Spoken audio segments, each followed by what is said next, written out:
Assalamualaikum warahmatullahi wabarakatuh.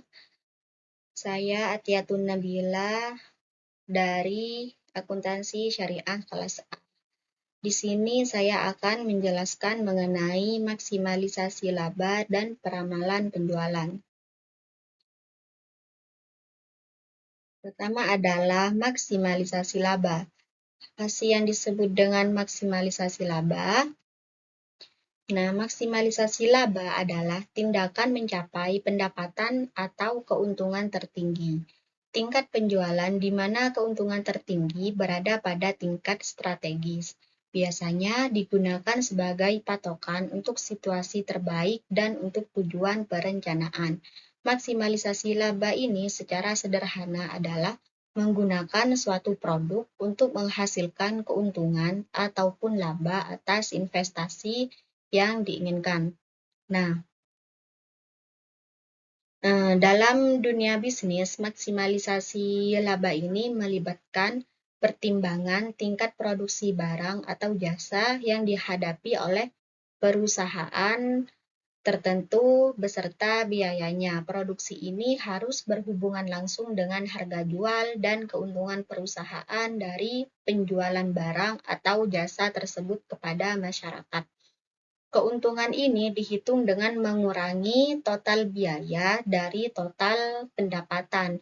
Melalui maksimalisasi laba di sini, suatu perusahaan mungkin dapat menentukan tingkat input ataupun output-nya yang menghasilkan keuntungan yang sangat besar. Strategi memaksimumkan laba. Secara garis besarnya adalah yang pertama, menaikkan penjualan atau omset.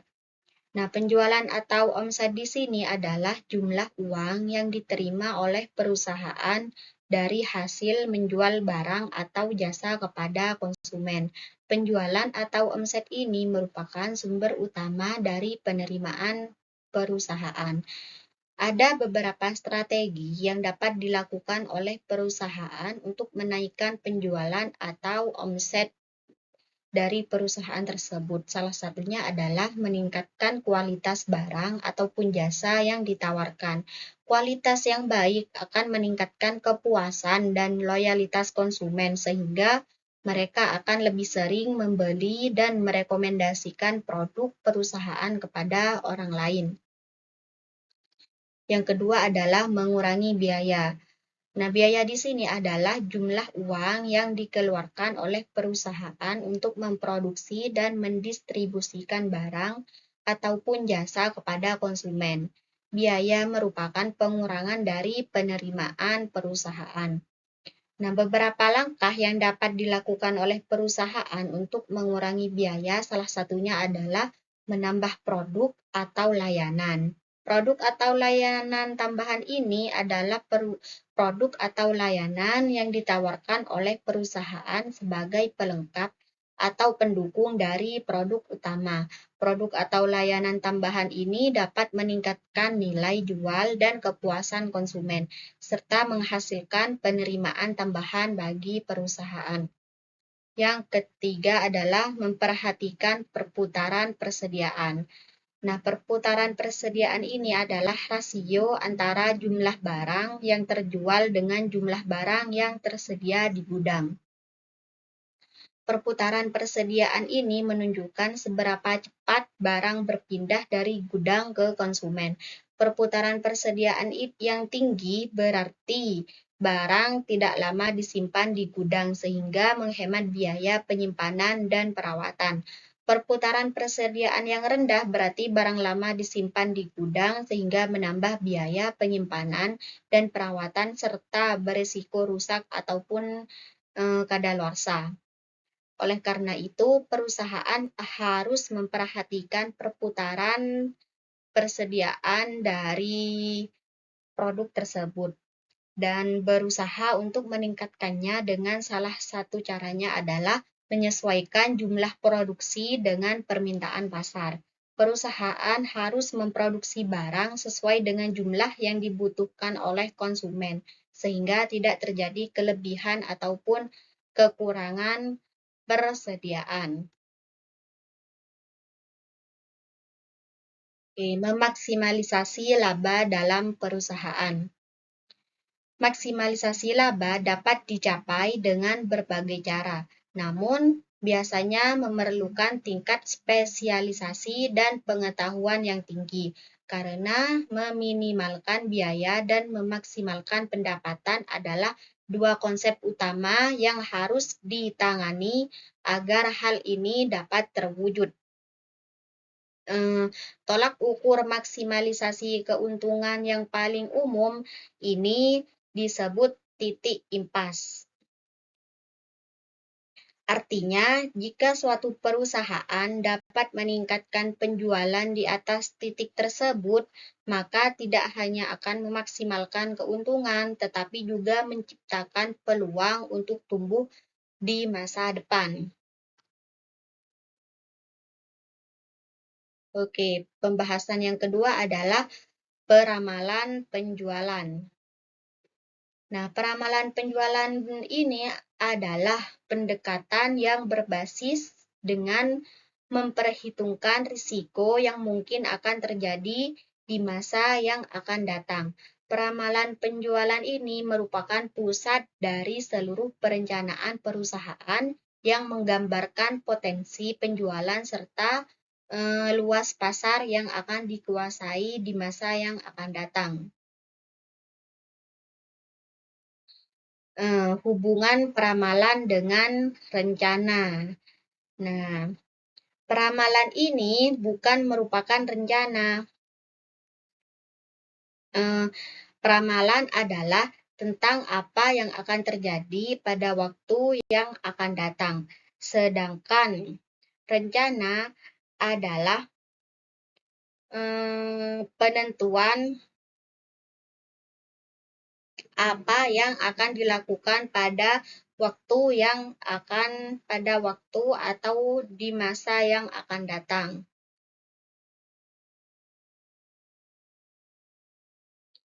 Nah, efektivitas peramalan.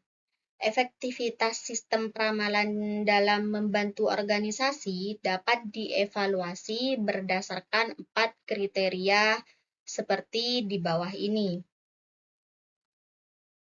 Yang pertama adalah accuracy.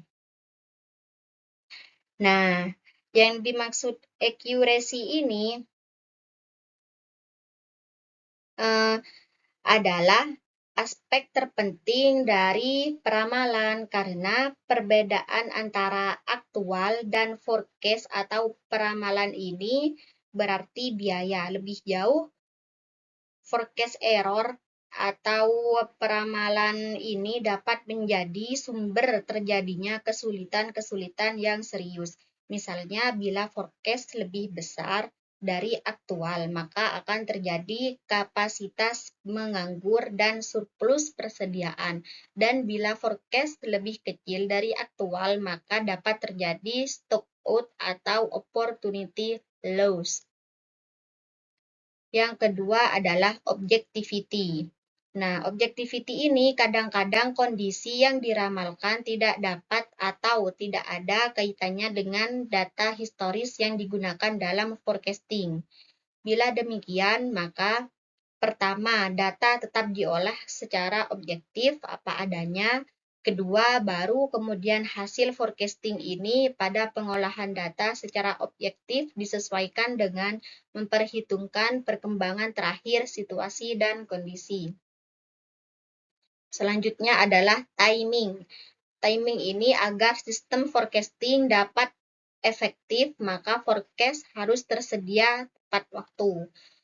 Yang terakhir adalah benefit to cost ratio, merupakan perbandingan antara manfaat yang berupa perbaikan kualitas keputusan sehubungan dengan adanya sistem peramalan yang diukur dengan cost saving dan biaya untuk membangun dan memelihara sistem peramalan.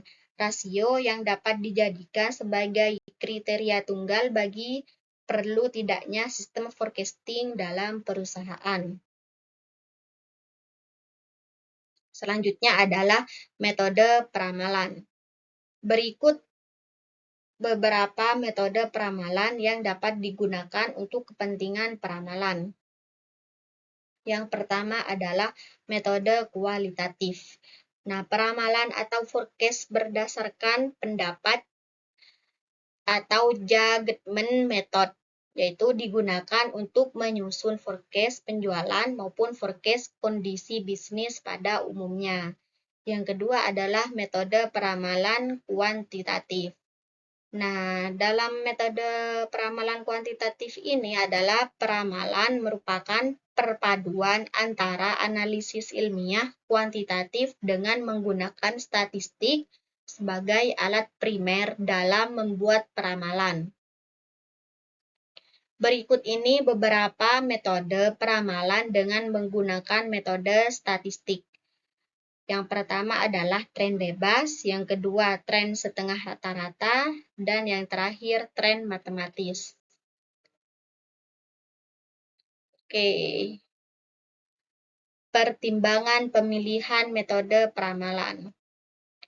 Dalam pemilihan metode yang dipakai untuk pembuatan forecast penjualan perlu mempertimbangkan hal-hal berikut. Yang pertama adalah sifat produk, yang kedua metode distribusi, langsung ataupun tidak langsung. Yang ketiga, besarnya perusahaan dibanding pesaing. Yang keempat, tingkat persaingan. Yang kelima, data historis yang tersedia. Yang keenam, akurasi metode. Yang ketujuh, SDM yang dimiliki untuk forecasting. Yang kedelapan, horizon waktu perencanaan. Yang kesembilan, waktu yang tersedia. Dan yang terakhir, ketersediaan dana.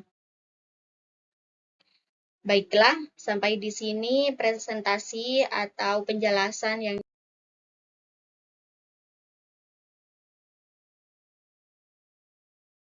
dapat saya sampaikan. Kurang lebihnya mohon maaf. Wassalamualaikum warahmatullahi wabarakatuh.